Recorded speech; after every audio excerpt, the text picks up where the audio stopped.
Hello दोस्तों, welcome back to my YouTube channel maths plaza. तो दोस्तों, आज मैं इस वीडियो में बिहार बोर्ड क्लास 7 हमारी दुनिया चैप्टर 3, ठीक ना, जिसका क्या नाम है, आंतरिक बल और उससे बनने वाली भू आकृतियाँ। इस चैप्टर का आज हम लोग डिस्कस करने वाले हैं, यानी पूरा एक्सप्लेन करने वाले हैं। आइए देखते हैं, ये चैप्टर कुछ लोगो है। आप लोग जो पेज नंबर 11 निकाल लेंगे। इसमें हम लोग पढ़ना आंतरिक बल, यानी पृथ्वी के अंदर जो बल जो कार्य करता है, पृथ्वी के अंदर जो फोर्स काम करता है, यानी इंटरनल फोर्स, आंतरिक बल, वो बल क्या है।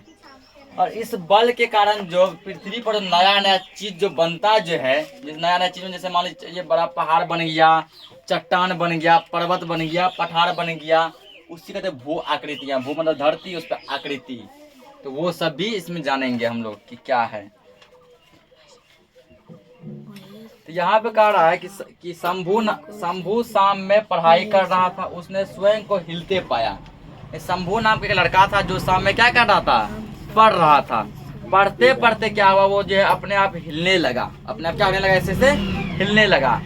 अचानक मोबाइल की घंटी से उसकी तंद्रा टूट गई, ठीक ना। फोन उसके मित्र का था। अचानक जो उसके दोस्त का फोन आया, बड़ा आश्चर्य हुआ। उसने स्पीकर ऑन कर हेलो कहा। दूसरी तरफ से आवाज आई, पटना में भूकंप आया है, ठीक ना। उसका दोस्त का फोन आया, शंभू जैसे ही कहता है हेलो, उधर से कहता है कि भाई पटना में क्या गया है, भूकंप आ गया है। सारे लोग अपने घर से बाहर निकल गए, ठीक है ना। सभी लोग क्या किया, अपने घर से बाहर निकल गए। तो तुम लोग कैसे हो, उसके मित्र ने कहा। टीवी पर भी खबर आ रही, देखो कि टीवी पर खबर देखो कि भूकंप जो आया जो है, ये भूकंप बहुत ही भयंकर भूकंप है। टीवी पे खबर आ रही है, तुम लोग बताओ कैसे हो। इधर तो पूरा भूकंप आया हुआ है, सब लोग घर से बाहर निकले हुए हैं।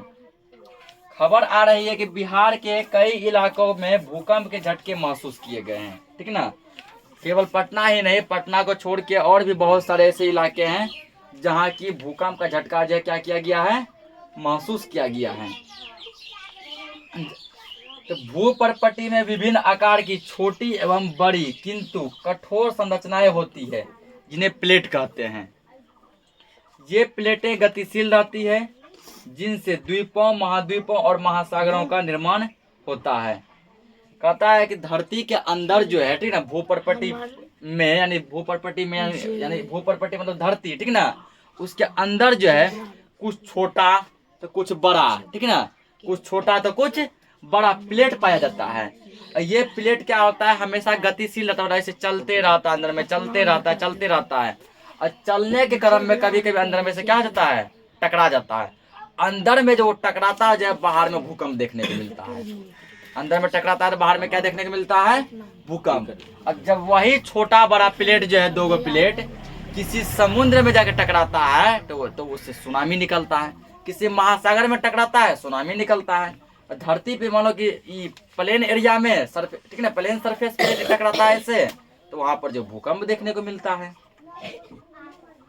तो अगले दिन जो अखबार में जो पूरा भूकंप का ही चर्चा था, हर जगह भूकंप भूकंप, पूरा जो यहाँ भूकंप आया, वहाँ भूकंप आया, इतना झटका पाया गया, उतना झटका पाया गया, टोटल जगह जो भूकंप का ही चर्चा था।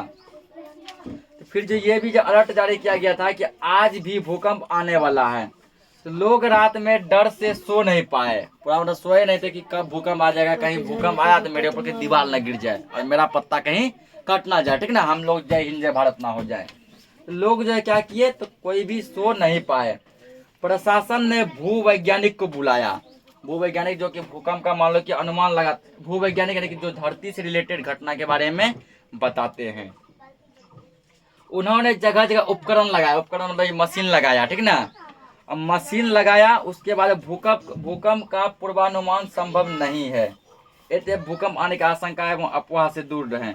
तो मशीन लगा के वो जो ये पता किया, ठीक ना, कि देखो कि भूकंप आने का अभी कोई संभावना नहीं है। वो मशीन से पता चल जाता है यदि भूकंप आने वाला रहता है, जैसे मान के चलो कि वर्षा होने वाली रहती है ना, तो पहले ये जो अखबार में अलर्ट जारी करता है कि 3 दिनों तक बारिश की संभावना है। बारिश के साथ साथ जो है जोर से हवाएं भी चलेंगी, ठीक ना, आंधी तूफान भी होंगे और बिजली भी तड़केगी। अच्छा, अलर्ट जारी करता है। ऐसे भूकंप जो भू वैज्ञानिक जो होता है वो भूकंप के बारे में बताता है कि अभी भूकंप आने की संभावना है कि नहीं है। तो बोले अभी कोई संभावना नहीं है, तुम लोग मत डरो। तो ये जो कुछ पृथ्वी का मान के तो अंदर का भाग है, ठीक ना। कुछ पत्रकारों महाशयों ने कहा कि भूकंप क्यों आते हैं। तो हमारी पृथ्वी की ऊपरी सतह प्लेटों में विभाजित है। पृथ्वी का जो ऊपर का जो लेयर है ये बहुत सारे अलग अलग प्लेटों में क्या है, बटे हुए हैं, जो हमेशा गतिशील रहते हैं। सभी प्लेट हमेशा क्या होते हैं, गतिशील, मतलब चलते रहते हैं। उस गति के कारण कि कुछ प्लेट एक दूसरे से टकरा जाते हैं, ठीक ना। टोटल समझो 7 गो प्लेट है। कभी कभी जब 2 प्लेट आपस में क्या होता है, ऐसे टकरा जाता है। कोई भी 2 से 3 प्लेट जब आपस में टकराता है तो उससे क्या हो जाता है, एक कंपन उत्पन्न होता है। उसी कंपन को हम लोग क्या कहते हैं, तो भूकंप कहते हैं। तो पृथ्वी के अंदर जो कुछ देखो यहाँ पे नाम दिया गया है, जैसे कि प्लेट सीमा, अधिक केंद्र, ठीक ना। भूकंप तरंग सभी दिशाओं के में बाहर की ओर निकलती है। यहाँ प्लेट सीमा पाया जाता है, यह अधिक केंद्र यानी बीच में, यहाँ से बाहर निकलता है। तो भूवैज्ञानिक ने आगे बताया कि कुछ ऐसे यंत्र हैं जिससे हम लोग भूकंप की तीव्रता की उत्पत्ति का पता करते हैं। तो कुछ ऐसा मशीन है जिससे कि कितना तीव्रता का भूकंप आया है या फिर आने वाला है उसको हम लोग माप सकते हैं।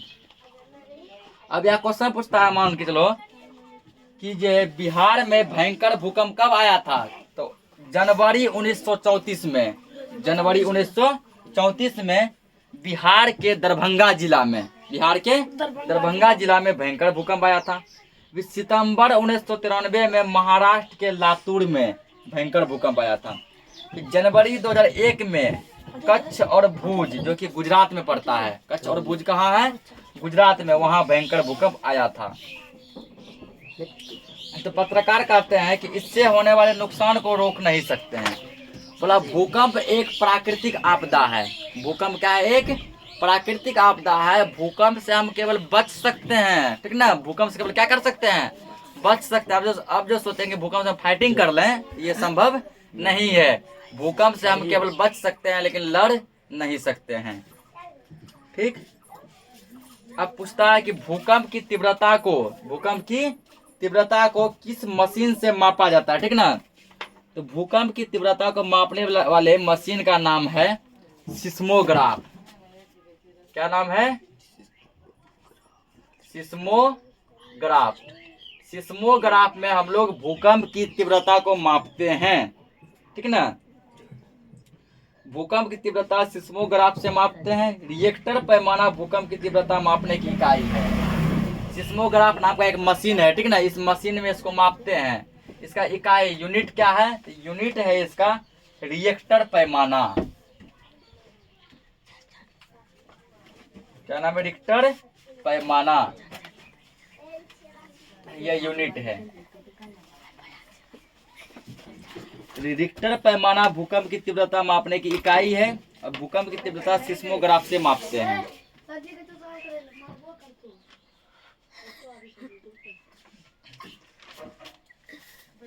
अब अगला फिर जो है आगे यहाँ पे दिया गया है, ठीक ना, कि भूकंप को तो रोक तो नहीं सकते हैं लेकिन इससे केवल क्या कर सकते हैं, हम लोग बच सकते हैं। उसके बाद जनता को जागरूक कर सकते हैं कि आप लोग जो झूठी अफवाह ना फैलाएं, जब भी भूकंप आए तो ये सब काम करें जिससे हमें जो है कोई भी नुकसान नहीं होगा।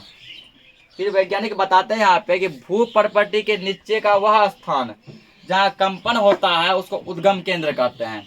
पता है कि धरती के अंदर का जो है, भू परपट्टी के अंदर का जो नीचे का हिस्सा जहाँ से थरथराहट, ठीक ना, कंपन जो जैसे ऐसे ये कंपन, ये जो जहाँ उत्पन्न होता है, जहाँ से ये निकल के पूरे बाहर आता है, उसको हम लोग कहते हैं उद्गम केंद्र। उसको क्या कहते हैं, उद्गम केंद्र। उद्गम केंद्र के भू सतह पर उसके निकटतम स्थान को अधिक केंद्र कहते हैं। उद्गम केंद्र से थोड़ा ऊपर जो है, धरती के ऊपर जो है, ठीक ना, क्या कहा जाता है, उसको अधिक केंद्र कहा जाता है। अधिक केंद्र से ही कंपन जो है बाहर की ओर निकलती है, जिसकी तीव्रता दूरी बढ़ने के साथ जो कम होती है। उद्गम केंद्र में भूकंप बनता है, वहाँ कंपन रिलीज होता है, वहां से वो कहाँ जाता है, अधिक केंद्र में। अधिक केंद्र से वो क्या कहाँ निकलता है, बाहर निकलता है, ठीक ना। अब बाहर निकलने में जितना दूर बढ़ता है उसका तीव्रता उतना ही घटता है, ठीक। अब फिर यहाँ दिया गया बिहार के भूकंप क्षेत्र। तो बिहार में जो है भूकंप क्षेत्र दिया, भूकंप क्षेत्र 3। तो पूछेगा तुमको कि भूकंप क्षेत्र 3 में बिहार का कौन कौन सा जिला आता है।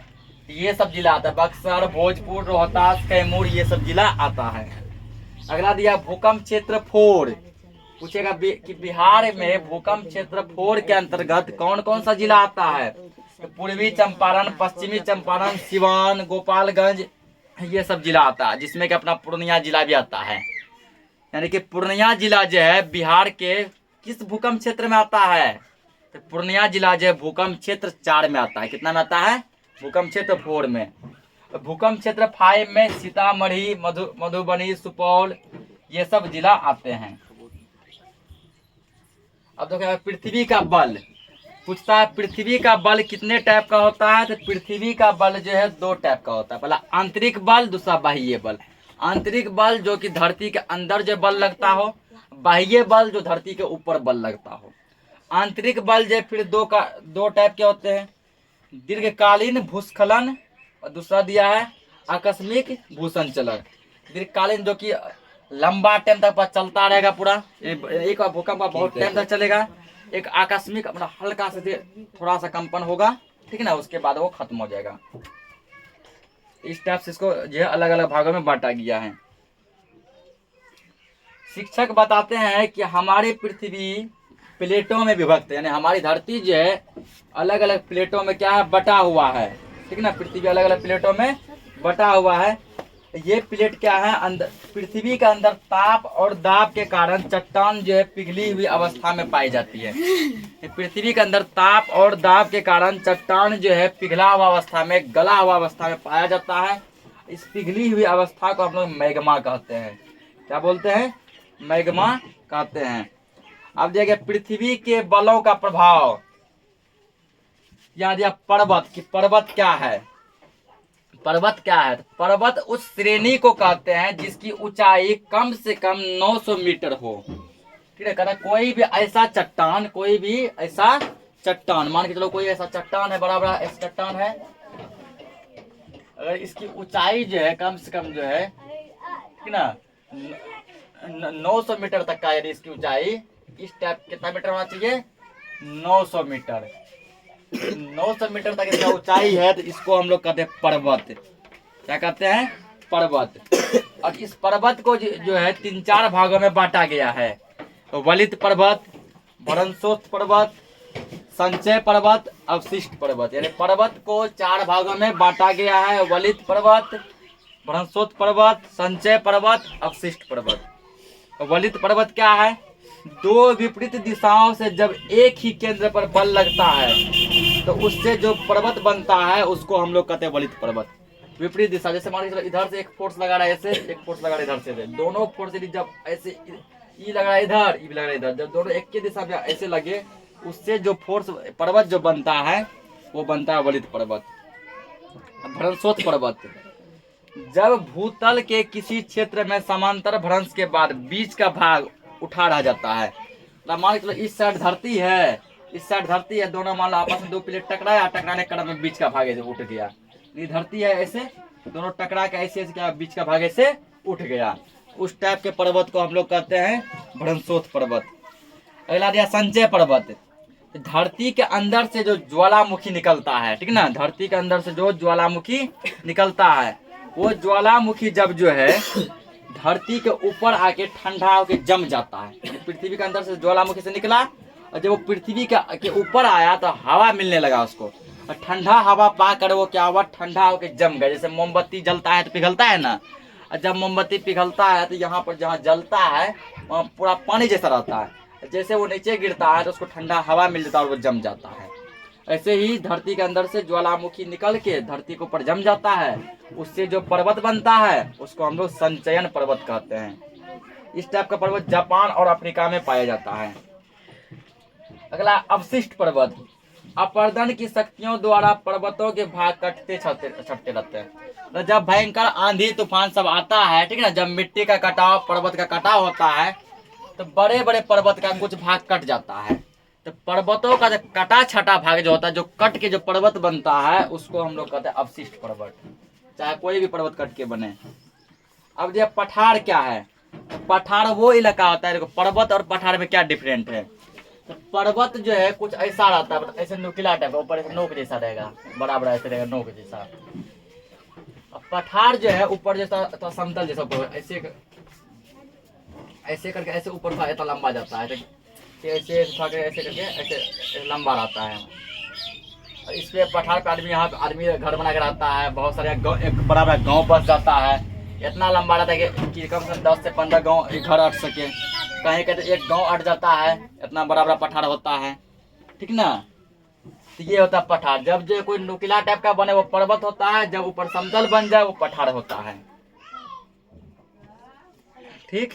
उसके बाद जो दिया गया, पठार भी कई प्रकार के होते हैं, जैसे महाद्वीपीय पठार, वायुर निक्षेप पठार, हिम नदीय निक्षेपण पठार, लावा निर्मित पठार, उसके गिरिपद पठार, अंतर पर्वतीय पठार, ये सब जो पठार के क्या है, क्षेत्र हैं।